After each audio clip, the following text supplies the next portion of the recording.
Kulsumpura police station के हुदूद में पुराना पुल धोबी घाट के करीब एक नामालूम शख्स की लाश पाई गई।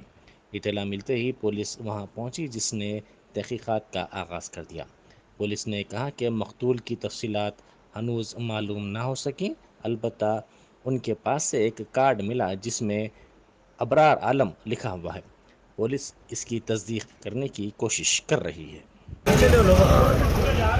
11 बजे पुलिस स्टेशन को एक इंफॉर्मेशन आई कि एक अननोन डेड बॉडी पुराना पुल के नीचे है बोल के इसके इंफॉर्मेशन को रिसीव करके पुलिस वाला सीन ऑफ ऑफेंस पहुँच गया। वो मेल पर्सन है, उनका एज 30 से 35 रहता। बॉडी में इंजरीज है। उनके पास एक आइडेंटिटी कार्ड भी मिला।